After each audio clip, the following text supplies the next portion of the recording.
La plénitude de Dieu est ce qui devient la propriété du croyant par Christ habitant en lui.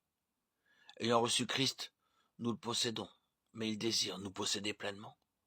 Il nous possède seulement lorsque nous lui obéissons et nous nous soumettons à lui. Toute la jouissance de la plénitude de Christ dépend d'une seule chose, l'obéissance. L'obéissance est un des mots-clés de la vie chrétienne. Il nous faut considérer l'obéissance sous 3 aspects. Sa nécessité, sa nature et l'éducation de l'obéissance. De bien des manières, nous sommes confrontés à ces questions. Pourquoi l'obéissance est-elle si importante? Quelle sorte d'obéissance Dieu attend de nous? Comment pouvons-nous apprendre et croître dans l'obéissance? Je suis persuadé que Dieu a les réponses pour tout cela. L'obéissance est la chose la plus importante que nous devons apprendre. Nous devons être écoliers dans la parole de Dieu. Toute notre connaissance intellectuelle est vaine si nous n'avons pas l'obéissance. Deutéronome 8, Psaume 81, 8, 16. Le premier aspect est la nécessité de l'obéissance. Ceci est la chose qui détermine notre véritable grandeur. Aux yeux de Dieu, notre véritable grandeur repose sur ce seul critère. Celui donc qui supprimera l'un de ses plus petits commandements et qui enseignera aux hommes à faire de même sera appelé le plus petit dans le royaume des cieux. Mais celui qui les observera et qui enseignera à les observer celui-là sera appelé grand dans le royaume des cieux. Matthieu 5, 19. Ici est montré le principe pour devenir un homme véritablement grand dans le royaume de Dieu. Celui qui fera et enseignera. Non pas celui qui enseignera et fera, celui qui apprendra l'obéissance tout d'abord dans sa propre vie et sera capable d'enseigner l'obéissance aux autres.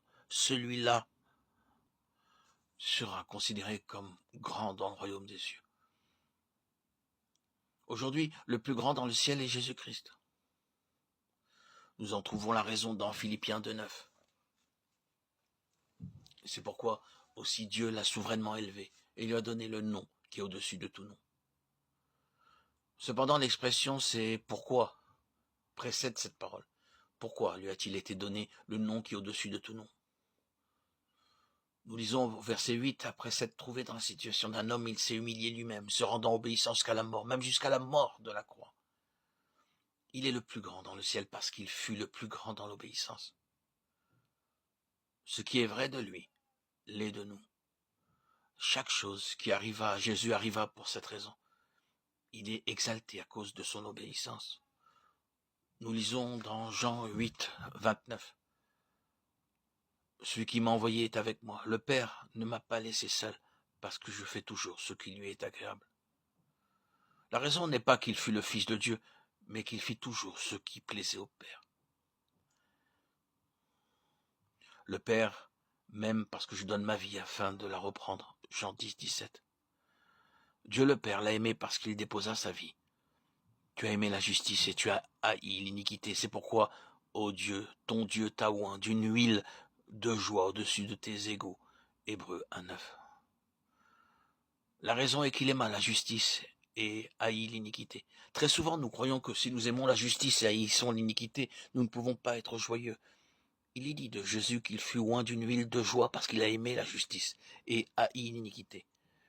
Il fut exalté très haut au-dessus de tout parce qu'il fut le plus grand dans l'obéissance. La même chose doit devenir vraie dans nos vies. Dieu nous élève en fonction de notre obéissance.